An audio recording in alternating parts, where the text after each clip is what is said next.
से हैं, आशा करता हूँ कि बहुत ही अच्छे होंगे। और आज हम लोग करने वाले हैं एसएससी एमटीएस एग्ज़ाम 2026 में आप लोगों का एग्ज़ाम होने जा रहा है, उसी का जो है यहाँ पे जिनका भी पेपर यहाँ पे 4, 5, 6, 7 फरवरी को होने जा रहा है, उनके लिए ये एकदम वायरल प्रश्न पत्र है। समझ लीजिए कि आप जिस तरीके के पेपर में प्रश्न पूछे जाएंगे, समझ लीजिए कि एग्जाम से पहले आप पेपर को देख रहे हो, ये आप समझ लो। तो एसएससी एमटीएस का जो नया पैटर्न है, उसके आधार पे मैंने जो मोस्ट इम्पोर्टेंट प्रश्न है उसको इस क्लास में रखा हुआ है। और अगर आप इस क्लास को कर लेते हैं तो मुझे लगता है कि आप इस एग्ज़ाम को आसानी से क्रैक कर सकते हैं। तो सभी लोगों से रिक्वेस्ट रहेगा कि जो भी मेरे दोस्त 4, 5, 6, 7 या उसके आगे आने वाले दिनों में किसी भी दिन एसएससी एमटीएस का एग्ज़ाम देना है आपको, तो ये क्लास बिल्कुल ही मिस ना करें, क्योंकि इस क्लास में हम लोग करने वाले हैं जो आप लोगों का ऑल सब्जेक्ट है, ठीक है।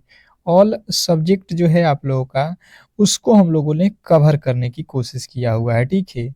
तो आप लोग जो है इस क्लास को अगर अंत तक देखते हैं तो बिल्कुल ही आपको ये आइडिया लग जाएगा कि मैथ के किस तरीके से प्रश्न आएंगे, रीजनिंग के कौन से प्रश्न आएंगे, जीके के तो प्रश्न कौन से आने वाले हैं, इंग्लिश के, ये सारे के सारे सब्जेक्ट मैंने इसमें कवर कर दिया है। तो चलिएगा फटाफट से क्लास को स्टार्ट करते हैं। और आपके पास भी ज़्यादा समय नहीं है, 4 से 5 दिनों का जो समय लास्ट में बचा हुआ है, इसमें आपको पूरा जोड़ लगा देना है मेरे साथ। और आपके लिए मैंने 2-2 क्लास जो है सुबह और शाम रख दिया है, तो इन क्लासेज को अगर आप नहीं कर रहे हैं तो बिल्कुल ही आपको करने की आवश्यकता है, नहीं तो आप बहुत पीछे छूट जाओगे, ठीक है। तो चलिएगा फटाफट से इस क्लास को स्टार्ट कर लेते हैं। और पहला प्रश्न जीके से हम लोग स्टार्ट करेंगे, ठीक है। पहला प्रश्न कह रहा है जीके का कि भारत में वह विधायी शाखा कौन सी है जो कानून बनाने का जो है कार्य करती है। भारत का वह कौन विधायी शाखा है जो कानून बनाने का जो है कार्य करती है। क्वेश्चन आपके सामने पहला है और पहले नंबर प्रश्न का जो राइट उत्तर है फटाफट से आप लोगों को बताना है। बताने की कोशिश करेंगे कि पहले नंबर प्रश्न का जो राइट उत्तर है वो क्या होने वाला है। फटाफट से पहले नंबर प्रश्न का जो राइट उत्तर यहाँ पे बन रहा है, ये हो जाता है आपका संसद। संसद जो है कानून बनाने का जो है कार्य करता है। ऑप्शन नंबर जो है बी अगर आपने बताया है तो बिल्कुल आपका राइट उत्तर है। इसमें कहीं से भी आपको जो है दो मत नहीं होना चाहिए। अगला प्रश्न है दूसरा आप लोगों को कि जयपुर घराने की भारतीय शास्त्रीय गायिका किशोरी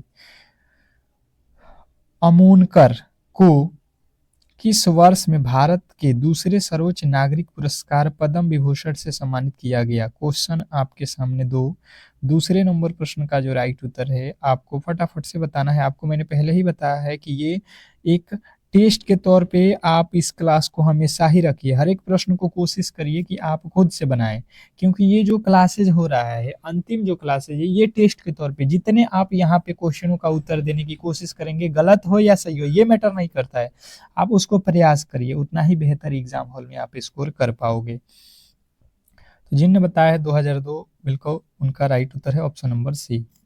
नेक्स्ट प्रश्न आपके सामने कह रहा है कि 1564 में गड्ढा कटंगा की रक्षा करते हुए मुगल सेनाओं से लड़ते हुए किस रानी की जो है मृत्यु हो गई। क्वेश्चन नंबर 3, तीसरे नंबर प्रश्न का जो राइट उत्तर है फटाफट से आप लोगों को बताना है। क्वेश्चन नंबर तीसरे का राइट उत्तर क्या होने वाला है। 1564 में गड्ढा कटंगा की रक्षा करते हुए मुगल सेनाओं से लड़ते हुए किस रानी की जो है मृत्यु हुई थी। तो आपको याद रखना ये थे Rani Durgavati. Option number A जो है आप लोगों को याद रखना है, बिल्कुल बहुत बेहतरीन। नेक्स्ट प्रश्न आपके सामने है, कह रहा है कि सती प्रथा को समाप्त करने के लिए अधिनियम किस वर्ष पारित किया गया था। क्वेश्चन आपके सामने 4, चौथे नंबर प्रश्न का जो राइट उत्तर है फटाफट से आप लोगों को बताना है। क्वेश्चन नंबर 4, चौथे नंबर प्रश्न का राइट उत्तर क्या होने वाला है। बोला गया है कि सती प्रथा को समाप्त करने के लिए अधिनियम किस वर्ष पारित किया गया था। फटाफट से आपके राइट उत्तर यहाँ पे आना चाहिए। तो जिन्होंने बताया है यहाँ पे 1829 में ये जो है आप लोगों का अधिनियम आया था। ऑप्शन नंबर डी अगर आपने बता दिया है चौथे नंबर प्रश्न का राइट उत्तर, तो बिल्कुल ही आपका सही उत्तर है। अगला प्रश्न महात्मा गांधी ने रॉलेट एक्ट के विरुद्ध सत्याग्रह किस वर्ष में जो है चालू किया था? ये प्रश्न क्वेश्चन नंबर 5वां में पूछा गया है। फटाफट से आपके राइट उत्तर आना चाहिए। यही लेवल है आपके एग्जाम का और 100% इन प्रश्नों को करने के बाद से आप एग्जाम हॉल में बैठोगे तो आप इस एग्जाम को आसानी से क्रैक कर सकते हो।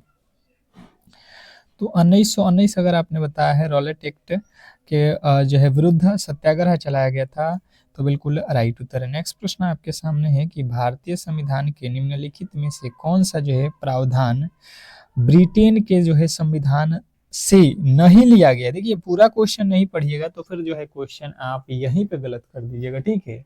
तो विशेष करके आपको ध्यान देना है कि क्वेश्चन को अंत तक पढ़ें और उसमें जो भी गड़बड़ी है अंत तक पढ़िएगा तो ही आप नहीं करिएगा। यहाँ पे ये क्वेश्चन इसीलिए बनाया गया है कि लोग फंस जाए। तो जिन्हें बताया है कि जो है मौलिक अधिकार ये ब्रिटेन से नहीं लिया गया है, ये अमेरिका से लिया गया है, आपको तो मालूम है। नेक्स्ट प्रश्न आपके सामने है कि यूकोनामिक नाइट्रेमेयर ऑफ इंडिया ईस्ट काज एंड क्यूर पुस्तक के लेखक कौन है? Question number 7। 7वें नंबर प्रश्न का जो राइट उत्तर है फटाफट से आप लोगों को बताना है। इकोनॉमिक नाइटमेयर ऑफ इंडिया ईस्ट काज एंड क्यूर पुस्तक के लेखक कौन है? Question number 7। जिन्हें बताया है चरण सिंह, बिल्कुल आपके राइट उत्तर हो जाएगा चरण Singh, option number A. Next प्रश्न आपके सामने है कि सबसे पुराना रॉक कट आर्किटेक्चर किस में पाया जाता है? सबसे पुराना रॉक कट आर्किटेक्चर किस राज्य में पाया जाता है? ये प्रश्न में पूछा गया और राज्य बताना है आप लोगों को। तो जिन्होंने बताया यहाँ पे मध्य प्रदेश में, उनका बिल्कुल राइट उत्तर जा रहा है ऑप्शन नंबर ए। नेक्स्ट प्रश्न आपके सामने है भारतीय संविधान का कौन सा अनुच्छेद विभिन्न आधारों पर किसी भी भारतीय नागरिकों के खिलाफ भेदभाव से संबंधित है? Question number 9। 9वें नंबर प्रश्न का जो राइट उत्तर है फटाफट से आप लोगों को बताना है। बताने की कोशिश करेंगे कि इस प्रश्न के जो राइट उत्तर है वो क्या होने वाला है। बहुत बेहतरीन, बहुत लाजवाब। अनुच्छेद 17 वाले जो भी मेरे दोस्त हैं उनके 100% यहाँ पे सही उत्तर है, इसमें कहीं से भी आपको गलती नहीं है। अगला प्रश्न है कि निम्नलिखित में से भारत कलिंग सम्मेलन 2025 किस शहर में आयोजित किए गए थे? Question number 10। 10वें नंबर प्रश्न का जो राइट उत्तर है फटाफट से आप लोगों को बताना है, क्योंकि प्रश्न काफी ज्यादा महत्वपूर्ण है और ऐसे प्रश्न को आप किसी भी एंगल से गलती नहीं करोगे। चलिएगा, बताना है क्या कि भारत कलिंग सम्मेलन 2025 किस शहर में आयोजित किए गए थे? तो जिन्होंने बताया है 10वें नंबर प्रश्न का राइट उत्तर मुंबई में, ऑप्शन नंबर डी, तो बिल्कुल राइट उत्तर हो जाएगा। नेक्स्ट प्रश्न आपके सामने है भारत के प्रधानमंत्री कौन थे जब मौलिक कर्तव्य को भारतीय संविधान में शामिल किया गया था? Question number 11। 11वें नंबर प्रश्न का राइट उत्तर बताएंगे कि भारत के प्रधानमंत्री कौन थे जब मौलिक कर्तव्य को भारतीय संविधान में शामिल किया गया था? तो 11वें नंबर प्रश्न का राइट उत्तर हो जाएगा इंदिरा गांधी प्रधानमंत्री थी, ऑप्शन नंबर डी जो है आपका बिल्कुल राइट उत्तर है। अगला प्रश्न है कि विटामिन मतलब कौन सा विटामिन मानव शरीर में संक्रमण को नियंत्रित करने में मदद करता है? स्टार लगाइएगा प्रश्न में। जो भी आज की क्लास में आप प्रश्न देख रहे हो कहीं ना कहीं ये सीधे ही आपके एग्जाम हॉल में आने वाला है, ठीक है। तो ये आप खास करके इन प्रश्नों को बेहतर तरीके से कहीं ना कहीं याद कर लीजिए। तो विटामिन डी जो है आप लोगों को याद रखना है, ऑप्शन नंबर डी में है। ये जो है मानव शरीर में संक्रमण को जो है नियंत्रित करता है। अगला प्रश्न है कि मिल्कमैन ऑफ इंडिया किसे कहा जाता है? मिल्कमैन ऑफ इंडिया, देखिएगा क्वेश्चन नंबर 13। 13वें नंबर प्रश्न का राइट उत्तर फटाफट से बताएंगे कि मिल्कमैन ऑफ इंडिया किसे कहा जाता है? तो 13वें नंबर प्रश्न का राइट उत्तर हो जाएगा जवाहरलाल नेहरू को, ऑप्शन नंबर सी जो है आपका बिल्कुल राइट उत्तर है। नेक्स्ट प्रश्न आपके सामने है कह रहा है यहाँ पे दक्षिण अमेरिका के समशीतोष्ण घास के मैदान को कहा जाता है। दक्षिण अमेरिका के समशीतोष्ण घास के मैदान को क्या कहा जाता है? Question number 14। 14वें नंबर प्रश्न का जो राइट उत्तर है फटाफट से आप लोगों को बताना है कि क्या होने वाला है। बात की जाए 14वें नंबर प्रश्न का राइट उत्तर, तो डाउन्स जो है अगर आपने बताया है ऑप्शन नंबर बी तो बिल्कुल राइट उत्तर है। नेक्स्ट प्रश्न आपके सामने है, अंतर्राष्ट्रीय ओलंपिक दिवस कब मनाया जाता है?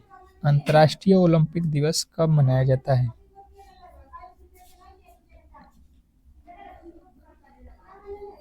फटाफट से आपको बताना है, अंतर्राष्ट्रीय ओलंपिक दिवस कब मनाया जाता है? तो जिन्होंने बताया है 15वें नंबर प्रश्न का राइट उत्तर 7 अगस्त। 7 अगस्त ऑप्शन नंबर सी जो है आपका बिल्कुल राइट उत्तर है।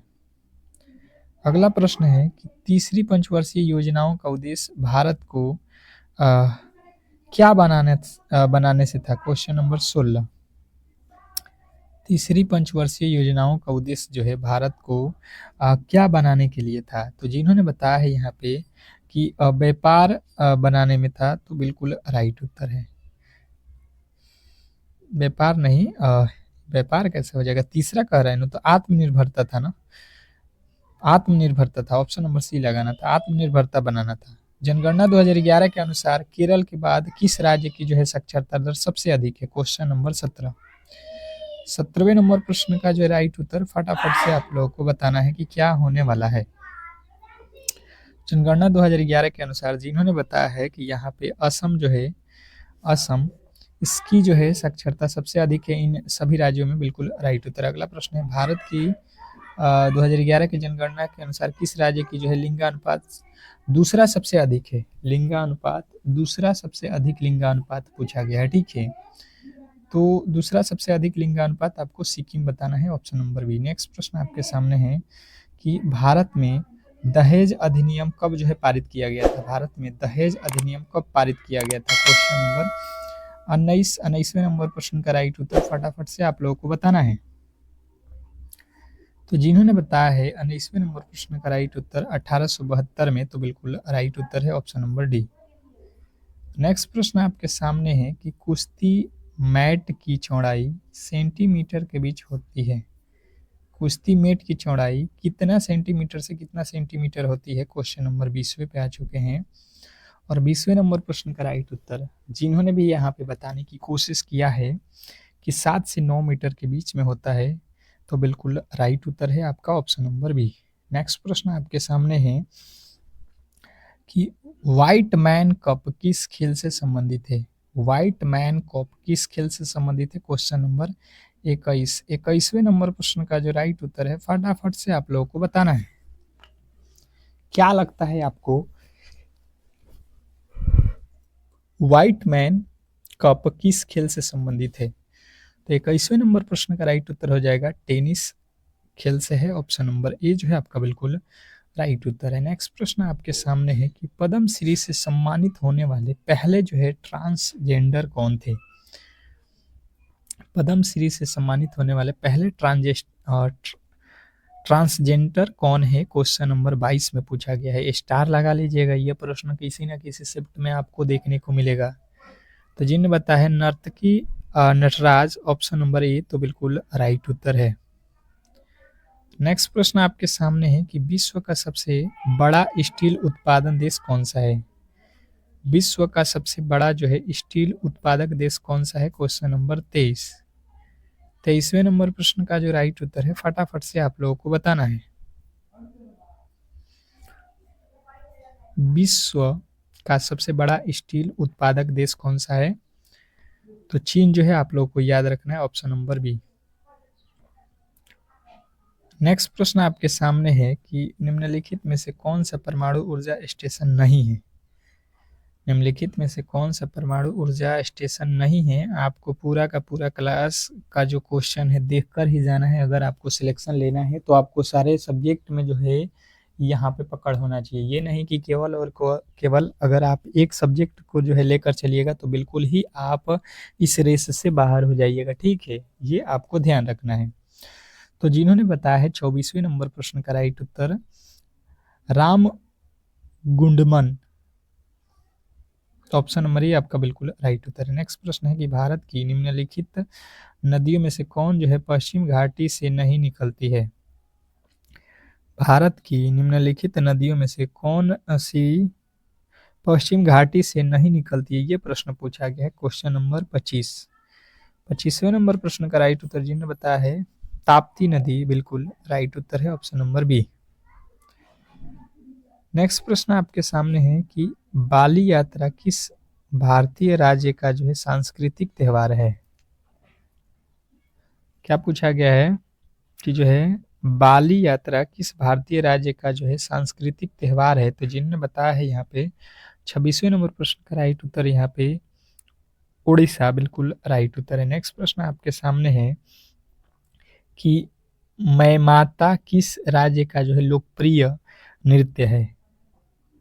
मैमाता किस राज्य का जो है लोकप्रिय नृत्य है। क्वेश्चन नंबर 27वें नंबर प्रश्न का राइट उत्तर हो जाएगा त्रिपुरा, ऑप्शन नंबर डी जो है आपका बिल्कुल राइट उत्तर है। नेक्स्ट प्रश्न की ओर चलेंगे और अगला प्रश्न आपके सामने है कि रानी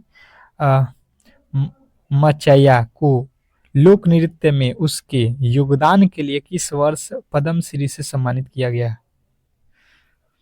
रानी मचैया को लोक नृत्य में उसके योगदान के लिए किस वर्ष जो है पद्मश्री से सम्मानित किया गया। तो जिन्होंने बताया है 2023, बिल्कुल राइट उत्तर है। नंदा देवी राष्ट्रीय उद्यान की स्थापना कब हुई थी। नंदा देवी राष्ट्रीय उद्यान जो है आप लोगों से पूछा गया, बताएंगे।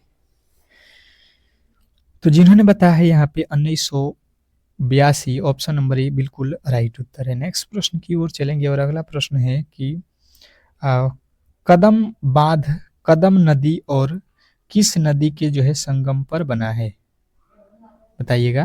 क्वेश्चन नंबर आपके सामने 30वें नंबर प्रश्न का राइट उत्तर हो जाएगा गोदावरी। नेक्स्ट प्रश्न आपके सामने है कि निम्नलिखित में से किस पहाड़ी पर पूर्वी घाट पश्चिमी घाट से मिलती है। निम्नलिखित में से कौन सी पहाड़ी पर पूर्वी घाट और पश्चिमी घाट मिलती है।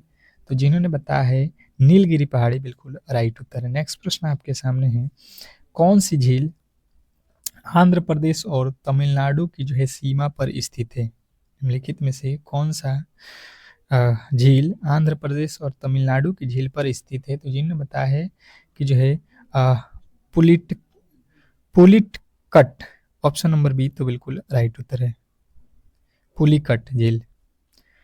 अब देखिएगा यहाँ से आप लोगों के गणित के प्रश्न स्टार्ट हो चुका है, तो बेहतर तरीके से गणित के प्रश्नों को आपको ध्यान से देखना है खास करके, और इसमें कॉपी और कलम आपके पास होना चाहिए। अगर गणित सीखना अगर चाहते हैं आप बेहतर तरीके से, तो आपके पास कॉपी और कलम बिल्कुल ही होना चाहिए। जैसे पहला प्रश्न आपके सामने है और फटाफट से इसके राइट उत्तर की ओर चलेंगे अगर हम लोग, तो देखिए क्या दिया गया है। कह रहा है कि यदि 15% और 20% के दो क्रमिक छूट दिए जाएं तो निवल छूट क्या होगा। अब देखिए 10 सेकेंड का समय है, आप कर सकते हैं ऐसे प्रश्नों को। अगर आपको सूत्र मालूम है तो सूत्र से कर सकते हैं, नहीं मालूम है तो बिना सूत्र से भी कर सकते हैं, कोई दिक्कत नहीं होना चाहिए, ठीक है। अब देखिए इसके फॉर्मूले क्या होता है। एक तो होता है अगर छूट देना है तो होता है a plus B minus A B बट्टा 100। तो आप इस पे कर सकते हैं, बिल्कुल सिंपल सा लॉजिक। ए मतलब पहला, बी मतलब दूसरा छूट। तो ए मतलब 25 हो गया, बी मतलब हो गया 15, दोनों को जोड़ दीजिए माइनस 25 गुणा 15 बट्टा 100, 25 चौका 100, ये हो जाएगा कितना 40, माइनस यहाँ से 4 के पहाड़े में 15, तो 4 तिये 12, दशमलव हो जाएगा 30 हो जाएगा, 4 सत्ते 28, 4 पचे 20। अब यहाँ से घटा दोगे तो कितना हो जाएगा 36 दशमलव कितना हो जाएगा 25% हो जाएगा। आपका बिल्कुल राइट उत्तर हो जाएगा ऑप्शन नंबर जो है आपका बी। मुझे लगता है कि आप आसानी से इस प्रश्न को समझ गए होंगे और ऐसे प्रश्नों में कहीं से भी गलती नहीं करोगे, ठीक है।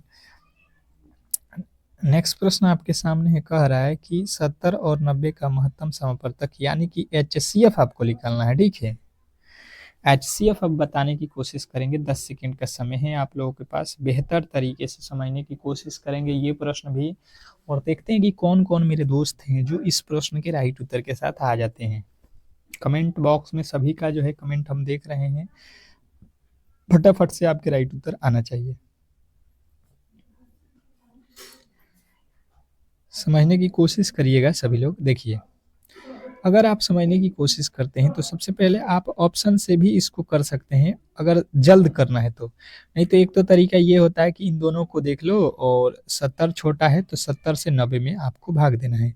एक मर्त में 70 एकम में 70 हो जाएगा, कितना हो जाएगा 20, फिर यहाँ पे हो जाएगा 70, फिर यहाँ पे हो जाएगा 20 तियां 60, फिर हो जाएगा आपका 10 और यहाँ पे हो जाएगा 20, 20 10 दूना का 20, यानी कि पूरा पूरा कट जाएगा। आपका HCF क्या हो जाएगा, 20 जो है बिल्कुल राइट उत्तर है, 10 जो है बिल्कुल राइट उत्तर है, 10 HCF। ठीक है, आशा करता हूं कि आप इस प्रश्नों को क्लियर समझ गए होंगे। नेक्स्ट प्रश्न कह रहा है 4 वर्षों के लिए 3% वार्षिक ब्याज के दर पर उधार ली गई राशि 3000 पर जो है साधारण ब्याज क्या होगा, ये आपको बताना है। क्वेश्चन नंबर 46वें नंबर प्रश्न पे आ चुके हैं और कोशिश करना है कि आप इन प्रश्नों को 10 सेकंड में जो है फटाफट से कर लें। 10 सेकंड में जो है इस प्रश्न को बनाने की कोशिश करेंगे। गणित के प्रश्न हैं और अगर आपको फॉर्मूला मालूम है, अगर आप हमसे पहले से जुड़े हैं, तो मुझे लगता है कि आप ऐसे प्रश्नों को चुटकियों में उड़ा सकते हैं। जो पहले से नहीं जुड़े हैं उनके लिए थोड़े से जो है दिक्कत होगा, पर आप कोशिश कीजिए कि सुबह और शाम जो SSC MTS का क्लास हम ले रहे हैं तो आप ज़रूर जुड़िए। क्लास को थोड़ा सा लाइक शेयर करिए और चैनल को सब्सक्राइब करके रखिए ताकि हर एक क्लास का नोटिफिकेशन तक भी आप लोग पहुंच सके। ठीक है, अब देखिए साधारण ब्याज बराबर होता है मूलधन 3000 मूलधन गुणे समय 4 वर्ष गुणे दर बटा में होता है 100। ये 2 जीरो से ये 2 जीरो कट जाएगा, 3 चौके 12, 12 तिहाई 36, आप देख लो 36, बिल्कुल आसानी से आप जा सकते थे। नेक्स्ट प्रश्न आपके सामने है कि 40 KG 49 KG 56 KG 70 KG 39 KG वजन वाले सदस्यों वाले परिवार का जो है औसत वजन ज्ञात कीजिए। फटाफट से आप लोगों के राइट उत्तर आना चाहिए। अब देखिए औसत बराबर क्या होता है, राशियों की योग बटा राशियों की संख्या। तो राशि कितना है 40, 49, 56, 70 और 39 बट्टा कितनी संख्या है 5, तो 5 लिख दीजिए। अब जोड़ लीजिए इसको, 9 6 15, 15 9 24, 24 का 4, 3 और 7 10, 5 15, 4 19, 4 23, 23 और यहाँ पे 2 हासिल, 23 2 25, कितना हो गया 25 बट्टा कितना हो जाएगा 5, ये कितना हो जाएगा 5 एकम में 50, 50 हो जाएगा, पॉइंट 5 8 40, 50.8 जो है आपकी बिल्कुल राइट उत्तर हो जाएगा, ऑप्शन नंबर डी। आप बिल्कुल आसानी से इसे कर सकते हैं और एवरेज से एक प्रश्न तो बिल्कुल इसी लेवल का देगा। अगला प्रश्न है कि 7 के प्रथम 6 जो है गुणजों का औसत ज्ञात करें। अब देखिएगा ये प्रश्न जो है मोस्ट इम्पोर्टेंट है और ऐसे प्रश्नों को आप बताने की कोशिश करेंगे कि 7 के प्रथम 6 अभाज्य संख्या सह गुणजों का औसत। तो देखिए सह गुणज होता क्या है, पहले अगर आपको ये मालूम है तो ही आप इस प्रश्न को कर सकते हैं। जैसे सह गुणज का मतलब होता है 7 का पहाड़ा 7 एक में 7, 7 दूना 14, 7 त्रिका 21, 7 चौका 28, 7 पचे 35, कितना हो गया 5, 7 छक्का 42, 6 हमको लेना है तो 6 तक चलेंगे। ठीक है, अब देखिए सबके बीच का अंतर बराबर है, 7 7 7 7 अंतर है, तो आप इधर का 2 ठो काट दो, इधर का 2 ठो काट दो।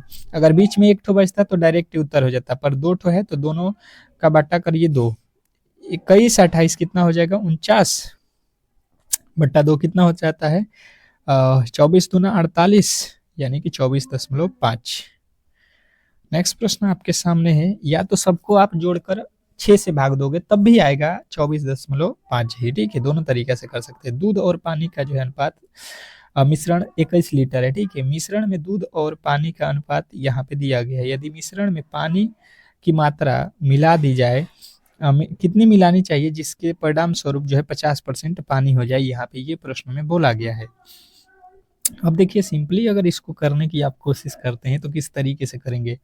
देखिए 21 लीटर है, इसमें आपको क्या दिया गया है, मिल्क और वाटर, ठीक है। मिल्क और वाटर, यहाँ पे है मिल्क 4 और अनुपात में यहाँ पे 3, यानी 4 और 3 मिला के हम देख रहे हैं कि दोनों मिला के तो 7 हो रहा है, यहाँ पे ये अनुपात में है तो, और यहाँ पे ये कह रहा है टोटल 21 है, तो यहाँ से 7 तरीके 21 यानी x का वैल्यू आ गया 3। 3 यानी यहाँ पे 3 से गुणा करेंगे तो ये हो जाएगा 9 पानी, और यहाँ पे 3 से गुणा करेंगे 3 चौका 12 दूध। इसने कहा है, अब देखिए हम 12 और 9 ले लेते हैं, 12 और 9 लिख देते हैं किसका, तो ये है मिल्क, ये है वाटर, ठीक है। इसने कहा है कि मिश्रण में 50% पानी होना चाहिए। 50% पानी का मतलब क्या हो जाएगा कि पानी की मात्रा बढ़ाना है हमें, इसमें पानी मिलाना है, ये तो उतना ही रखना है, ठीक है, जितना है। तो यहाँ पे कितना लीटर पानी मिला दे, ताकि 50% का मतलब क्या होता है, आधा, यानी ये 12 और 12, देखिएगा 50% हो गया कि नहीं। अब देखिएगा 50% है कि नहीं, पानी की मात्रा अब 50% हो गया, ठीक है। तो यहाँ पे जो है आप लोग कितना के साथ जाओगे, 3 के साथ, 3 लीटर हम पानी मिलाएंगे तो 50% पानी और 50% जो है आप लोगों का दूध हो जाएगा, आधा आधा बराबर हो जाएगा। कह रहा है कथन यहाँ पे, यानी कि अब जो है रीजनिंग का प्रश्न स्टार्ट हो चुका है। कह रहा है कि सभी जो है कद्दू मटन है, सभी मटन मछलियां हैं। अब निष्कर्ष उसके आगे दिया है। तो सबसे पहले इस तरीके के प्रश्नों को आपको मैंने बताया हुआ है किस तरीके से करना है। सबसे पहले कह रहा है कि सभी कद्दू, ये हो क्या कद्दू, कद्दू को मैं लिख दिया के से, जितना भी कद्दू है सब मटन है, यानी कि ये मटन के अंदर है, ये हो गया मटन। इसके बाद से कह रहा है कि कुछ कद्दू कुछ जो है मछलियां, नहीं, यहाँ पे लिखा है कि सभी मटन मछलियां हैं, जितने भी मटन हैं सभी के सभी किसके अंदर हैं, मछलियों के अंदर हैं, ठीक है। तो यानी कि मछली यानी कि फिश ये हो जाएगा, ठीक है। अब देखिए पहला कह रहा है कि कुछ मछलियां मटन है, मछली का कुछ हिस्सा मटन है, तो देखिए ये मटन है, ये मछली का कुछ हिस्सा है कि नहीं, ये देखिए बिल्कुल है। दूसरा सभी कद्दू मछलियां हैं, कद्दू यानी ये कद्दू है, सभी के सभी मछली के अंदर है कि नहीं, बिल्कुल है, यानी कि ए और दोनों ही अनुसरण कर रहा है, दोनों के दोनों सही कह रहा है, ठीक है। नेक्स्ट प्रश्न आपके सामने है, कह रहा है कि एक निश्चित कुट भाषा में लाइक को ये लिखा जाता है, लिंक को ये लिखा जाता है, तो इसी कुट भाषा में ई का जो है मान आपको बताना है। मुझे लगता है कि ये आप चुटकियों में उड़ा सकते हो, चुटकियों में इस प्रश्न को आप करने वाले हो, जैसे कि मैंने आपको बताया। देखिए यहाँ पे पूछा क्या गया है, ई, देखिएगा ई, आपको सबसे पहले ई देखना है कहाँ पे, इसमें है, नहीं है, इसमें है, इसमें है, यानी कि जो इसके बदले यहाँ पे लिखा है इसमें इसका उत्तर मिलेगा और यहाँ पे इसका उत्तर नहीं मिलेगा। ये तो आपको क्लियर जानकारी हो गया, यानी कि इसमें 1 लिखा है तो 1 कभी भी इसका वैल्यू नहीं होगा, 8 लिखा है, 6 लिखा है तो 6 इसका उत्तर नहीं है, 5 लिखा है तो 5 भी इसका उत्तर नहीं है। बचा हुआ क्या है आपके पास 7, आप बिना कुछ सोचे समझे बना सकते थे अगर आप बेहतर तरीके से क्लासेज किए हैं। तो अगला प्रश्न है कि अंग्रेजी वर्णमाला के आधार पर दी गई श्रृंखला में प्रश्नवाचक चिन्ह के स्थान पे आप लोग को बताना है कि कौन सी वैल्यू आने वाली है। बहुत बहुत इंपॉर्टेंट प्रश्न है और सीधा सीधी आप कर सकते हैं। बी के बाद डी लिखा है, डी के बाद एफ लिखा है, एफ के बाद क्या होगा, तो देखिए बी होता है 2 पे, डी होता है 4 पे, एफ होता है 6 पे, तो 8 पे कौन सा अक्षर होता है, एच। एच से आपका स्टार्ट होना चाहिए। अब उसके बाद से देखिए एक्स के बाद से भी लिखा है, एक्स होता है 24 पे, भी होता है 22 पे, टी होता है 20 पे, तो 20 में से 2 घटा दो, आर 18 पे आ जाएगा। और आर वाला जो है आपका बिल्कुल राइट उत्तर है, ऑप्शन नंबर ए। मुझे लगता है कि गलती की गुंजाइश नहीं होनी चाहिए। अगला प्रश्न आपके सामने, यदि निश्चित समीकरण में x और भाग को आपस में बदल दिया जाए, माइनस और प्लस को आपस में बदल दिया जाए, तो वाट के स्थान पे कौन सी संख्या आने वाली है, ये आप लोगों को बताना है। आप सिंपल से लॉजिक से इसको बना सकते हैं। भागा को और गुणा को बदलना है तो भाग की जगह पे गुणा, गुणा की जगह पे भाग, प्लस की जगह पे माइनस और माइनस की जगह पे प्लस कर देना है, ठीक है। ये भाग दे दो, कितना हो जाएगा, और यहाँ पे गुणा कर दो, 18 में 23, 18 दूना 36, 18 3 54 के 4, 18 दूना 36 और 5 41, 36 5 41, माइनस यहाँ से भाग देंगे तो 3 हो जाएगा, प्लस का 44 हो जाएगा। 50 से 150 में भाग देंगे तो 50 3 150। अब देखिए ये हो जाएगा 3 घटा लो यहाँ से, 14 में से 3 जाएगा 11, 11 में 14 जोड़ दो, 11 44 है ना, 11 44 कितना हो जाएगा, 11 और 44 55, 55 जो है 555 हो जाएगा। देखिए इन दोनों को आप जोड़ सकते हो और 3 आपको माइनस कर लेना है, किसी भी एंगल से आप कर सकते थे। नेक्स्ट प्रश्न आपके सामने है कि 7 व्यक्ति आपको यहाँ पे दिए गए हैं, एक वृत्ताकार मेज के चारों ओर केंद्र की ओर मुख करके बैठे हैं। चलिए जी, कोई दिक्कत नहीं है, कोई डाउट नहीं होना चाहिए, बहुत बेहतरीन प्रश्न आ चुका है और इसमें खास करके आप लोग फंसते हो। देखिए ये वृत्त हो गया, इसमें आपको कितने लोग बैठाने हैं, 7 लोगों को बैठाना है, ठीक है, 7 लोग हो गया। इसमें बोला क्या गया है, अब पढ़िएगा, ई जो है एन के बाएं दूसरे स्थान पे बैठा है, ई जो है एन के बाया, एन बैठा लो कहीं पे, एन यहाँ पे हो गया, इसके बाया साइड, इधर चलिएगा तो दाहिना होता है, इधर चलेंगे तो बाया, बाया में हमको जाना है दूसरा नंबर पर, तो यहाँ पे आ जाएगा ई, ठीक है। कह रहा है जबकि एन एस के दाएं दूसरे स्थान पे बैठा है, जबकि एन जो है एस के दाहिने साइड, कह रहा है जबकि एस एन एस के बाएं साइड, बाया लिखा है ना, बाएं साइड दूसरे स्थान पे है, एस के बाया, यानी एस यहाँ पे हो जाएगा तो एस का बाया चलिएगा इधर, तो ये एन दूसरे स्थान पे हो गया। एस के दाहिने से गिनने पर एस और ओ के बीच में केवल एक व्यक्ति है, तो एस के दाहिने चलेंगे तो एस और ओ के बीच में केवल एक व्यक्ति, यहाँ पे एक छोड़ दो एक आदमी को। ई जो है, सी जो है ई के ठीक दाहिने तरफ है, सी जो है ई के ठीक दाया साइड है, तो दाहिना साइड में ई आ जाएगा, यहाँ पे ई हो गया यहाँ पे। जबकि टी ओ के ठीक बाएं बैठा है, टी कहाँ पे है, ओ के बाया, ओ के बाया, ओ के बाया यानी कि यहाँ पे आ जाएगा, ठीक है, ठीक है, यहाँ पे हो गया, ठीक है, बाया। देख लीजिए अब एक तो बचा हुआ है कौन, आपका ई सी टी, टी भी बैठ गया, आई बैठ बचा हुआ है, आई यहाँ पे हो गया। अब कह रहा है कि आई के ठीक दाहिने तरफ कौन बैठा है, आई के ठीक दाहिना, तो आई यहाँ पे है, इसका दाहिना साइड में चलेंगे तो ये हो जाएगा आपका एस, और एस अगर आपने बताया था तो बिल्कुल राइट उत्तर है। आशा करता हूं कि आप बिल्कुल क्लियर समझ गए होंगे। नेक्स्ट प्रश्न आपके सामने है और ये कह रहा है कि एक निश्चित कोड भाषा में इसको ये लिखा जाता है, इसको ये लिखा जाता है, तो ई का कोड ज्ञात करिए। ये जो है आज का होमवर्क है, सभी लोग कोशिश करेंगे इसका राइट उत्तर देने का, और अगर आपको क्लास अच्छा लग रहा है तो प्लीज़ इस क्लास को सपोर्ट करिए, ताकि इससे भी बेहतर क्लासेज हम आपको डेली ही प्रोवाइड करते रहें। मिलते हैं नेक्स्ट क्लास में, तब तक के लिए धन्यवाद।